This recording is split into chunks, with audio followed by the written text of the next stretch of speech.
Mitchell Santner के लिए तिलक वर्मा को हटाना क्या सही फैसला था?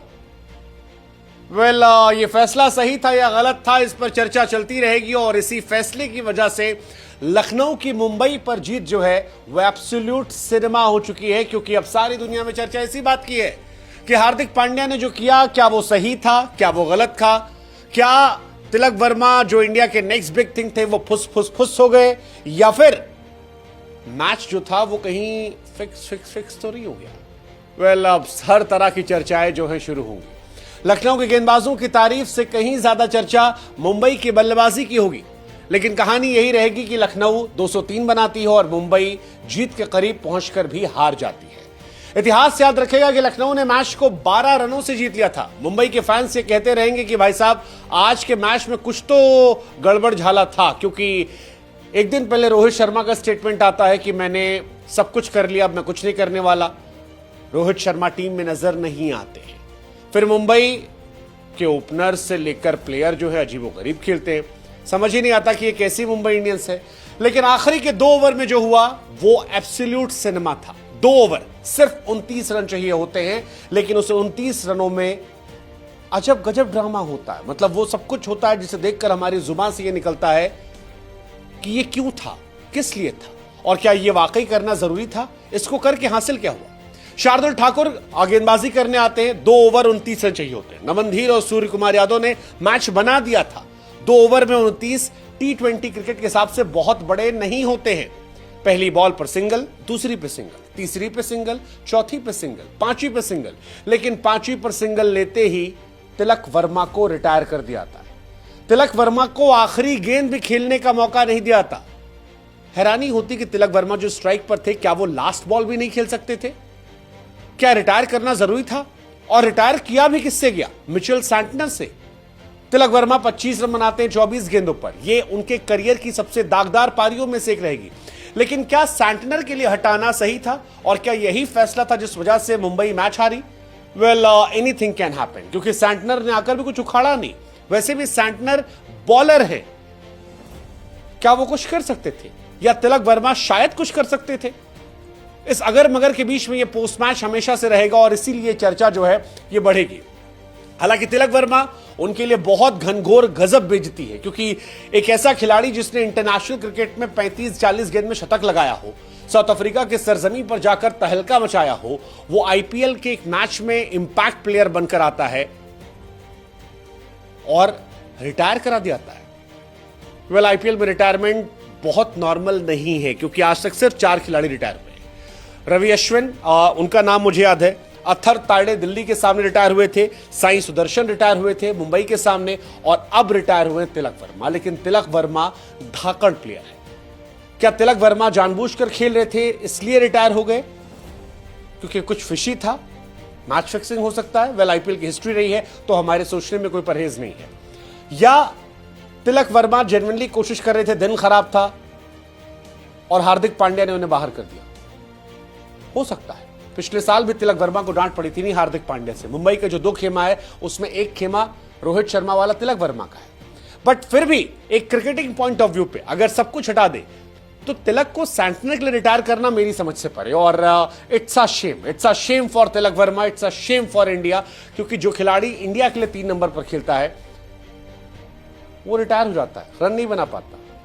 कई लोग कह रहे हैं कि तिलक वर्मा ने जानबूझकर ऐसा किया, कई कह रहे हैं कि हार्दिक ने सही मौके पर बदला ले लिया। जो भी रहा, but it was quite embarrassing for Tilak Varma, और ये बहुत बहुत बहुत दिनों तक ये चर्चा में रहेगा। सूर्य कुमार यादव की रिएक्शन बता रहे थे कि यह फैसला अजीबोगरीब था, समझ से परे था। जयवर्धने ने कान में क्या बोला किसी को पता नहीं, लेकिन हार्दिक ने आखिर में कहा कि ऐसा खेलेंगे तो क्या होगा। कुछ तो है, फिक्सिंग, कंट्रोवर्सी, टीम में आपस में लड़ाई, there something big going on in Mumbai Indians, और ये मुंबई इंडियंस के हार की वजह बनी। इस पर चर्चा होगी। तिलक वर्मा का लगातार ये दूसरा मैच है। गुजरात के सामने 197 चेस करना था, 39 रन 36 गेंदों पर। इस बार 204 चेस करना था, 25 रन 23 गेंदों पर। मुंबई का इंपैक्ट प्लेयर लखनऊ का इंपैक्ट प्लेयर क्यों बनने लगा? युवराज सिंह की पारी की याद आ गई आज से 11 साल पहले। खैर जो भी था, तिलक वर्मा के जाने से मुंबई के लिए कुछ बदला नहीं, सिवाय इसके कि मुंबई की इंटरनल कंट्रोवर्सी एक्सपोज हो गई। मुंबई पर मैच फिक्सिंग के थोड़े थोड़े एलिगेशन आने लगे। मुंबई में हार्दिक पांड्या पर एलिगेशन लगा कि मौके पर बदला लेने की कोशिश कर ली। हालांकि हार्दिक पांड्या जो इस मैच में जबरदस्त गेंदबाजी करते नजर आए थे, वो इस मैच को मुंबई के फेवर में नहीं कर पाए। आखिरी ओवर में 22 रन चाहिए था। एक पल को लगा कि शायद हार्दिक जो है वो कोई करिश्मा करेंगे, लेकिन ऐसा नहीं हुआ और नतीजा यही था कि मुंबई ये मैच हार गई। मुंबई इंडियंस को आखिरी ओवर में 22 रन चाहिए थे। एक पल को लगा कि हार्दिक मैच जिताकर हीरो बन जाएंगे, विलन तिलक वर्मा बनेंगे। हार्दिक हीरो बन सकते थे। पहली बॉल पर दिखा भी, छक्का पड़ा, लेकिन फिर दूसरी बॉल पर डबल, तीसरी बॉल पर सिंगल था, लिया नहीं। और फिर सवाल उठा कि अगर सिंगल लेना नहीं था सैंटनर को, तो तिलक वर्मा में क्या बुराई थी?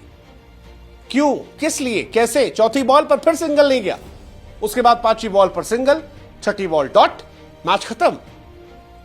लखनऊ ये मैच जीत जाती है, मुंबई ये मैच हार जाती है और तिलक वर्मा वाली कंट्रोवर्सी जो है नए सिरे से आती है। मुंबई की हार का जिम्मेदार कौन? अब मुंबई तो हार गई है। वैसे क्या आप जीते प्रोबो ऐप पर?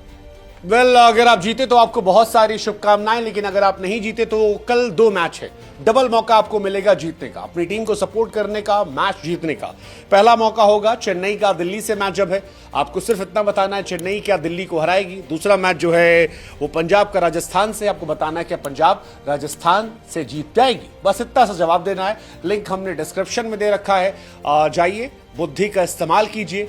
4 करोड़ से प्रोबो के अधिक यूजर हैं और इंस्टेंट विड्रॉल है। लेकिन जवाब जो भी दीजिएगा, चाहे वो सीएसके और दिल्ली के मैच का हो या फिर पंजाब राजस्थान का, बुद्धि का इस्तेमाल करके दीजिएगा, टीम देखकर दीजिएगा। क्योंकि बुद्धि का इस्तेमाल अगर हार्दिक पांड्या करते तो शायद सैंटनर वाली कहानी नहीं होती। वो इसलिए बार बार चल रही क्योंकि यार बहुत बार ऐसा होता है कि खिलाड़ी आखिर में रन बना लेते हैं। अगर तिलक वर्मा 1-2 छक्के मार देते आखिर में तो शायद मैच पलट जाता, और उनको हटाकर भी कुछ मिला नहीं सिवाय उनकी बेइज्जती करने के। वैसे भी अगर मुंबई हारती तो उसके गुनहगार तिलक वर्मा होते। अब आपने ऑफिशियल कर दिया है, लेकिन उसके बदले जो किया वो क्या था वो किसी को पता नहीं। हालांकि लखनऊ बहुत खुश होगी क्योंकि ऋषभ पंत पर बहुत बहुत बहुत प्रेशर था और उस प्रेशर में ऋषभ पंत के लिए जीत बहुत मायने रखती है। 27 करोड़ वाले ऋषभ पंत बल्लेबाजी में लगातार फ्लॉप रहे। इस मैच में भी उनका बल्ला नहीं चला। सवाल उन पर बहुतेरे खड़े थे, लेकिन उनकी टीम ने मुंबई को हरा दिया। लखनऊ ने 2022 में 2 बार मुंबई को हराया था, फिर मुंबई ने एक बार 2023 में हराया था। उसके बाद फिर लगातार मुंबई लखनऊ से हार रही है।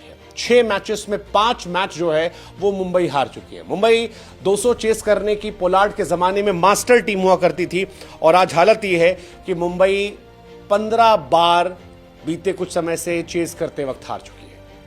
आपको हार्दिक पांड्या के लिए बुरा लग सकता है क्योंकि हार्दिक पांड्या ने 5 विकेट गेंद से निकाले थे, कमाल किया था। 16 गेंद पर 28 रन बनाए थे। खासतौर पर गेंदबाजी में 4 ओवर 36 रन देकर 5 विकेट। आई थिंक बहुत बहुत कमाल का मैच था और हार्दिक पांड्या ने जो कुछ किया वो अद्भुत था, अविश्वसनीय था। पहले कप्तान बन गए जिन्होंने ये किया था। मुंबई की तरफ से सचिन तेंदुलकर पहले कप्तान थे शतक लगाने वाले, और पहला 5 विकेट हार्दिक पांड्या, और ये दोनों मुंबई से आते हैं। यानी first player to score 100 as captain was from Mumbai Indians, first player to pick 5 wickets again from Mumbai Indians. लेकिन मुंबई इंडियंस के दिन अच्छे नहीं चल रहे। मुंबई इंडियंस खफा है, दुखी है, परेशान है, और उसकी वजह इस मैच में कम से कम लखनऊ सुपर जायंट है। लखनऊ सुपर जायंट इस मैच में बहुत हद तक थी नहीं, लेकिन कुछ खिलाड़ियों की वजह से आ गई। पहले मिच मार्श जबरदस्त पारी 31 गेंद 60 रन। माकरम 38 गेंद 53 रन। थोड़ी स्लो पारी थी बट अगेन इफेक्टिव थी। ऋषभ पंत ने एक डिसअपॉइंट किया, 6 गेंद पर 2 रन। बीते 3-4 मैचेस में लगातार वो फ्लॉप रहे। लेकिन जैसा मैंने कहा कि हार्दिक पांड्या अच्छा कर भी हार गए, ऋषभ खराब कर भी सरवाइव कर रहे हैं, और ऋषभ अभी भी विनिंग कैप्टन के तौर पर हैं। हार्दिक जबरदस्त हर मैच में परफॉर्मेंस कर रहे हैं। पहले मैच में 4 ओवर 29 रन 2 विकेट, फिर 2 ओवर 10 रन 1 विकेट। इस मैच में 36 पर 5, लेकिन फिर भी हारी हुई टीम के वो कैप्टन है, जीती हुई टीम के कैप्टन नहीं है। लखनऊ की तरफ से बाकी जो बल्लेबाज थे वो आए गए, कोई खास परफॉर्मेंस जो है वो दिखाई नहीं पड़ी सिवाय आपके मिच मार्श के। लेकिन यही हाल मुंबई का भी रहा। मुंबई दोनों opener flop. Will Jacks RCB से आए हैं, एक मैच भी नहीं चल रहे। रोहित शर्मा को ड्रॉप किया गया था, उम्मीद थी कि विल जैक्स कुछ कमाल करेंगे, फ्लॉप रहे। रियान रिकल्टन एक मैच में चले, अगले मैच में फ्लॉप थे। सूर्या नमनधीर ने कोशिश की थी, खासतौर पर नमनधीर सूर्या ने बीच में एक समय एहसास कराया था कि मैच जीत सकते हैं। सूर्या 43 गेंद पर 67 रन, जबरदस्त पारी थी। जब तक वो थे लग रहा था मैच जीत जाएंगे, पिछले मैच में भी 9 बॉल पे 27 रन, उससे पहले 28-48। सूर्या आईपीएल में फॉर्म वापस पा चुके हैं, लेकिन ये मैच जिता नहीं पाए और उसकी वजह आवेश खान थी। आवेश के सामने सूर्या फ्लॉप हो जाते हैं। 4 इनिंग में 18 गेंदें खेली हैं, 18 रन बनाए हैं और 2 बार आवेश खान ने उनका विकेट निकाला। इस मैच में भी यही था। आवेश और Shardul, hats off man, hats off. मतलब 2 ओवर में 15 रन देकर मैच बचा लिया उन्होंने और ये अपने आप में कमाल था। कमाल दिग्वेश भी थे। दिग्वेश पेपर सेलिब्रेशन किया, नमन धीर को आउट किया। नमन धीर की भी तारीफ होनी चाहिए क्योंकि 17 पर मुंबई 2 थी जब नमन आए थे और 24 गेंदों पर 46 रन की पारी खेली। खासतौर पर आकाशदीप को एक ओवर में छक्का छक्का चौका चौका जो मारा था वो काफी ज्यादा चर्चा के केंद्र में था। लेकिन ये मैच मेरे हिसाब से चर्चा में रहेगा तिलक वर्मा को लेकर, तिलक वर्मा के साथ जो हुआ उसको लेकर, तिलक वर्मा ने जो किया उसको लेकर। और सवाल यही है कि क्या मुंबई का ये फैसला मुंबई इंडियन को साइन ऑफ कर देगा। बहुत सारे मुंबई इंडियंस के फैन हैं जो अब बट गए हैं। बीते साल कंट्रोवर्सी हुई थी, हुआ था, सब खत्म हो गया था, लेकिन इस साल वो कंट्रोवर्सी का जिन फिर से निकल आया है। रोहित शर्मा का बाहर जाना, तिलक वर्मा का रिटायर होना, सूर्या का वो रिएक्शन देना कि ये क्या चल रहा है, और उधर हार्दिक को लेकर ये सारी चीजें। क्या है ये पता नहीं। खराब दिन, मैच फिक्सिंग, इंटरनल कंट्रोवर्सी की वजह से सही मौके पर एक अजीब गजब फैसला लेना, जो भी है, बट ये सब कुछ टीवी पर सिनेमैटिक था, लेकिन मुंबई इंडियंस के लिए प्रॉब्लमैटिक है। क्या मुंबई यहां से बिखरेगी? Well, chances are high chances despite they are a good team, but there are high chances कि मुंबई यहां से बिखरेगी। बीते साल भी वो अच्छी टीम थे, 10 नंबर पर थी। क्या इस साल बेहतर होंगे? God knows. बट जो कुछ हुआ वो अच्छा नहीं था, ना मुंबई के लिए, ना क्रिकेट फैन के तौर पर, ना इंडियन प्लेयर तिलक वर्मा के लिए। What's your take? Let us no.